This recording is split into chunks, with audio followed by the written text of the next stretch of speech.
കെട്ടിട നിർമ്മാണ permit fees കുറയ്ക്കാൻ തീരുമാനം. ഫീസ് നിരക്കിൽ 60% വരെ ഇളവ് വരുത്താൻ തീരുമാനമായെന്ന് മന്ത്രി എം.ബി. രാജേഷ് പറഞ്ഞു.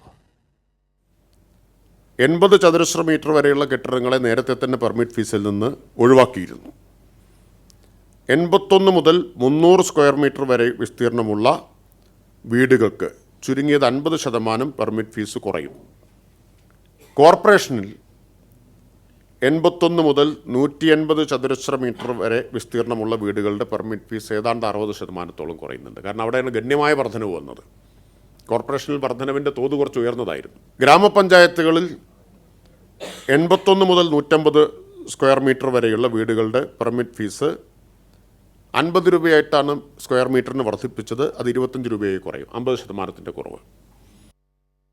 വിവരങ്ങളുമായി ഞങ്ങളുടെ പ്രതിനിധി ഷീജ തിരുവനന്തപുരത്ത് നിന്ന് ചേരുന്നു. ഷീജ, ഈ വർദ്ധിപ്പിച്ച ഫീസിൽ വലിയ തരത്തിലുള്ള ഇളവാണ് ഇപ്പോൾ സർക്കാർ വരുത്തിയിരിക്കുന്നത്. കോർപ്പറേഷൻ പരിധിയിലും പഞ്ചായത്ത് പരിധിയിലും 60% വരെ കുറവ് വരുത്തുമെന്നാണ് ഇപ്പോൾ അല്പം മുമ്പ് മന്ത്രി രാജേഷ് വാർത്താ സമ്മേളനത്തിൽ പറഞ്ഞു. ഇതിൽ തന്നെ എടുത്തു പറയേണ്ട ഒരു കാര്യം, 80 ചതുരശ്ര മീറ്റർ വരെയുള്ള വീടുകളുടെ കെട്ടിടങ്ങളുടെ പെർമിറ്റ് ഫീസ് കഴിഞ്ഞ വർഷം തന്നെ ഒഴിവാക്കുകയും ചെയ്തിരുന്നു.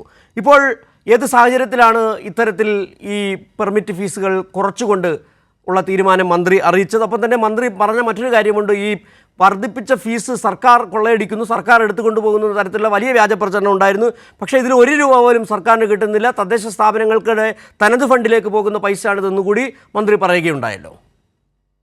തീർച്ചയായും സിജു, കാരണം 2013 ശേഷം 10 വർഷങ്ങൾക്ക് ശേഷമായിരുന്നു ഇത്തരത്തിൽ പെർമിറ്റ് ഫീസ് സംസ്ഥാനത്ത് വർദ്ധിപ്പിച്ചത്. ഈ വർദ്ധിപ്പിച്ച ഫീസ് അത് സർക്കാർ കൊള്ളയടിക്കാൻ വേണ്ടി ഉപയോഗിക്കുന്നു എന്ന തരത്തിൽ വലിയ തോതിൽ പ്രതിപക്ഷം വ്യാജ പ്രചരണം അഴിച്ചുവിട്ടിരുന്നു. പക്ഷേ അതിൽ കാണേണ്ട ഒരു വസ്തുത എന്ന് പറഞ്ഞത്, ഈ വർദ്ധിപ്പിച്ച ഫീസ് ഇതുവരെയായി എല്ലാ തദ്ദേശ സ്ഥാപനങ്ങളും വാങ്ങിയിട്ടുണ്ട്. അപ്പോൾ ഈ ഫീസ് UDF ഭരിക്കുന്ന ഭരണസമിതിയുള്ള തദ്ദേശ സ്ഥാപനങ്ങൾ അടക്കം കൈപ്പറ്റുന്നുണ്ട്. അത് ആ രീതിയിൽ കൈപ്പറ്റിയതിനു ശേഷമാണ് ഇത്തരത്തിലുള്ള വ്യാജ പ്രചരണങ്ങൾ സർക്കാരിനെതിരെ അഴിച്ചുവിടുന്നത്. ഏതായാലും ഇതിൽ ചിലർ പരാതികൾ സർക്കാരിന് മുന്നിൽ അറിയിച്ചിരുന്നു ഇത്തരത്തിലുള്ള വർധനവിനെതിരെ. അത് പരിശോധിച്ച ശേഷമാണ് സർക്കാർ ഇപ്പോൾ ഏതായാലും ഇതിൽ വലിയ തോതിലുള്ള കുറവ് വരുത്തുവാൻ വേണ്ടി തീരുമാനിച്ചിരിക്കുന്നത്. അതായത് 60% വരെയായിരിക്കും നിരക്കുകളിൽ ഇതനുസരിച്ച് കുറവുണ്ടാവുക എന്നുള്ളതാണ്. 80 ചതുരശ്ര മീറ്റർ വരെയുള്ള കെട്ടിടങ്ങളെ പെർമിറ്റ് ഫീസിൽ നിന്ന് കഴിഞ്ഞ വർഷം തന്നെ സർക്കാർ ഒഴിവാക്കിയിട്ടുണ്ടായിരുന്നു. അപ്പോൾ 81 സ്ക്വയർ മീറ്റർ മുതൽ 300 വരെയുള്ള വിസ്തീർണമുള്ള വീടുകൾക്ക് ചുരുങ്ങിയത് 50% ആ പെർമിറ്റ് ഫീസ് കുറയ്ക്കുന്ന തരത്തിലാണ് പുതിയ നിരക്കുകൾ. കോർപ്പറേഷനിലാകുമ്പോൾ 81 മുതൽ 150 ചതുരശ്ര മീറ്റർ വിസ്തീർണമുള്ള വീടുകളുടെ പെർമിറ്റ് ഫീസ് 60% കുറയുക.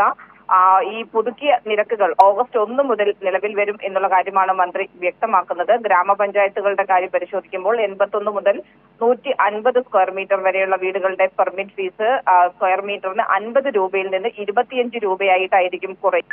മുനിസിപ്പാലിറ്റി തലത്തിലേക്ക് എത്തുമ്പോൾ 70 നിന്ന് 35ആയും കോർപ്പറേഷനിൽ 100 നിന്ന് 40 രൂപയുമായിട്ടാണ് കുറയുക. 151 മുതൽ 300 സ്ക്വയർ മീറ്റർ വരെയുള്ള വീടുകളുടെ ഫീസ് അത് പഞ്ചായത്തുകളിൽ സ്ക്വയർ മീറ്ററിന് 100 രൂപ എന്നതിൽ നിന്ന് 50, മുനിസിപ്പാലിറ്റികളിൽ 120 എന്നതിൽ നിന്ന് 60, കോർപ്പറേഷനിൽ 150 നിന്ന് 70 രൂപ എന്ന രീതിയിലാണ് കുറയുക. ഏതായാലും അദ്ദേഹം സൂചിപ്പിച്ച മന്ത്രി വ്യക്തമാക്കിയ മറ്റൊരു കാര്യം, ഈ ഒരു വർദ്ധിപ്പിച്ച നിരക്കുകൾ അതിന്റെ പൂർണ്ണമായും ഈ തുക ലഭിക്കുന്നത് തദ്ദേശ സ്ഥാപനങ്ങൾക്കാണ്. അതായത് തദ്ദേശ സ്ഥാപനങ്ങളുടെ തനത് ഫണ്ടിലേക്കാണ് ഇത് പോകുന്നത്. അതുകൊണ്ട് ഒരു തരത്തിലും സർക്കാർ ഇത് കൊള്ളയടിക്കുന്നു എന്ന് പറയുന്നതിൽ അതിന്റെ വസ്തുത എന്താണ് എന്ന് അറിഞ്ഞിട്ട് പോലും അറിഞ്ഞുകൊണ്ട് തന്നെയാണ് പ്രതിപക്ഷം ഇത്തരത്തിലുള്ള വ്യാജ പ്രചരണം സർക്കാരിനെതിരെ അഴിച്ചുവിടുന്നത് എന്നുള്ള കാര്യം കൂടിയാണ് മന്ത്രി സൂചിപ്പിച്ചത്.